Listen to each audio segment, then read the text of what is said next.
Meltdown at Newark Liberty International Airport today, this time forcing a 45-minute ground stop. Fox 5's Duarte Geraldino is at the airport with a look at what caused the disruption and what's being done to fix it. So how long was your flight delayed? 3 hours. She's one of thousands affected by another FAA-mandated ground stop at Newark Sunday morning. The FAA says there was a telecommunications issue at Philadelphia TRACON Area C, which guides planes in and out of Newark airspace. Radar screens briefly went dark, prompting the FAA to slow traffic as a safety precaution.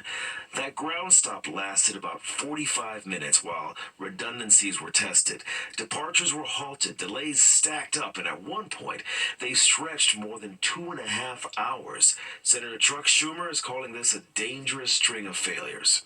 What we saw over the last few days is just scary.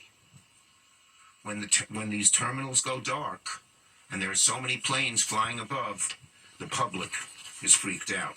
On NBC's Meet the Press, U.S. Transportation Secretary Sean Duffy acknowledged some controllers are also freaked out.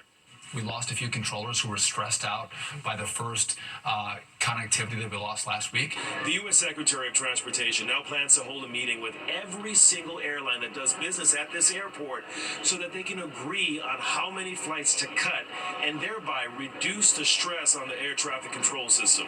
He says a new communications line is being built to link Newark directly to Philadelphia TRACON. So we think by the end of the summer it should be completed. With delays continuing to climb, more travelers say flying through Newark is becoming too expensive. More money, spending more money, so that's how I got affected by this. And while the FAA promises fixes are coming, Senator Schumer says Newark isn't just a local problem, it's a test case. Newark is a harbinger. What happened in Newark can happen all across the country. So if they fix Newark quickly, they can learn from it, and they can also assure the public that they're on top of things and actually know how to fix it. At Newark Liberty International Airport, Duarte Geraldino, Fox 5 News. Meanwhile, concerns are ramping up for New Jersey transit riders tonight. A deadline is looming for a strike, and it could happen as early as this Friday. The National Mediation Board has now called NJ Transit and the union representing locomotive engineers to Washington tomorrow for a meeting. The engineers are fighting for a wage increase. New Jersey Transit says they do not have the money to pay for the salaries the workers are asking for. Let's bring in meteorologist Audrey Puente now for a first look at the forecast. And Audrey, the delays in New York today wasn't because of the weather, huh? Definitely not, Arthur. We had a spectacular day across the tri-state area. It was beautiful weather to be outdoors, and I hope everyone was able to enjoy it. We have the new leader of the Catholic Church giving his first Sunday address today. We've got the message Pope Leo XIV wants Catholics around the world to hear. Plus, how the Qatari government is responding to reports that their royal family wants to give President Trump a new luxury aircraft to replace Air Force One. And Tina Cervaso joins us now with a look at what's coming up. To elect a new pope took less than 2 days and only 5 votes. The first American to be chosen as pope. Front page of the Vatican newspaper here. We were able to make one of the most significant decisions we'll ever be called to make. When you came out of the balcony and said, let's get the cathedral ready, because we really hope he comes. You're watching the 10 o'clock news. Pope Leo XIV giving his first Sunday address today and immediately used that spotlight to push for peace around the world, addressing the conflicts in both the Middle East and Ukraine. Our Meredith Gorman has more.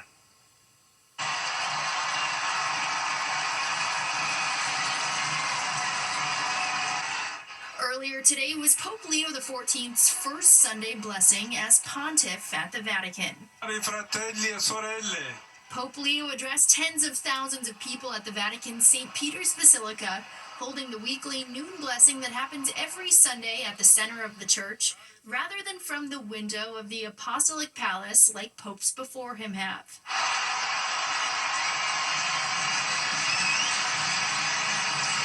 He followed along in Pope Francis's shoes, wanting a stop of conflict happening around the world.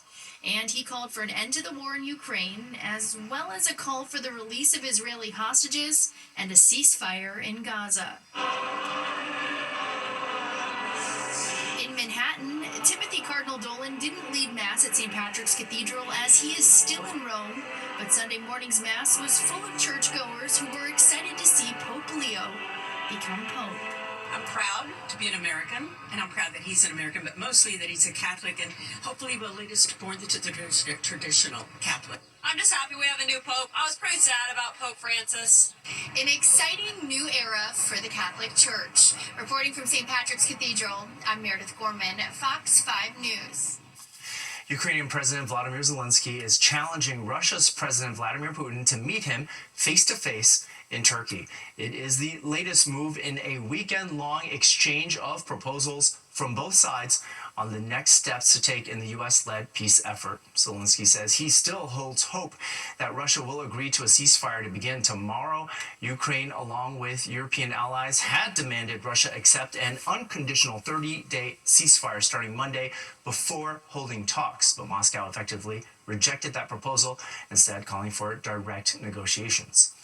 High-stakes trade talks between the U.S. and China continue today. They are being held in Switzerland. Treasury Secretary Scott Bessent says substantial progress is being made, but did not give details. He says more information will be shared during a briefing tomorrow.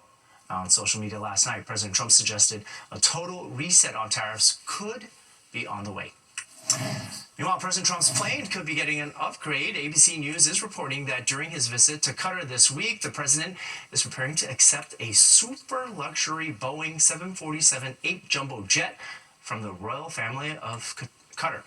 That could replace the current Air Force One aircraft. The Qatari government acknowledges discussions between the two countries about the possible transfer of a plane, but says the matter is under legal review and that no decision has been made. President Trump posted on social media just a short time ago defending the possibility of receiving the new plane. Audrey Fuente is up with the forecast after the short break.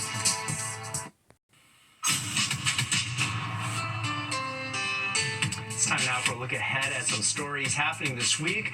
The Knicks are back in action at the Garden tomorrow for Game 4 of their second-round playoff series against the defending champion Boston Celtics. The Knicks lost at home yesterday after beating Boston in Boston for the first two games. They lead the series still 2-1.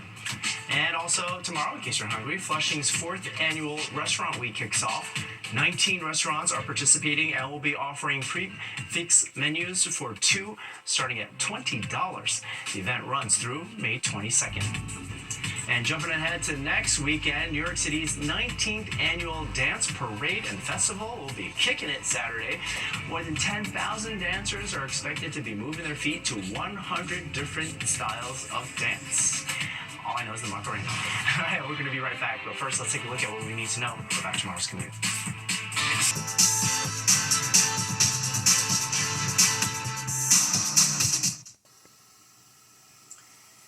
Well, it was Mother's Day, and so we want to talk about a floral display in the Meatpacking District that had a TV spin to it. The floral sculptures depicted here have some of the favorite on-screen moms, from The Sopranos to Hacks, even Game of Thrones. Visitors even got a chance to create and take home their own bouquet of fresh flowers. Happy Mother's Day, everybody, including our Audrey Fuente, who's got a final look at our forecast. Looking good. Sunday, you are all caught up for the week ahead. If you've missed any part of the 10 o'clock news, you can always catch an encore on our free streaming app, Fox Local. Stay with us because Sports Extra with Tina Servacio starts right now.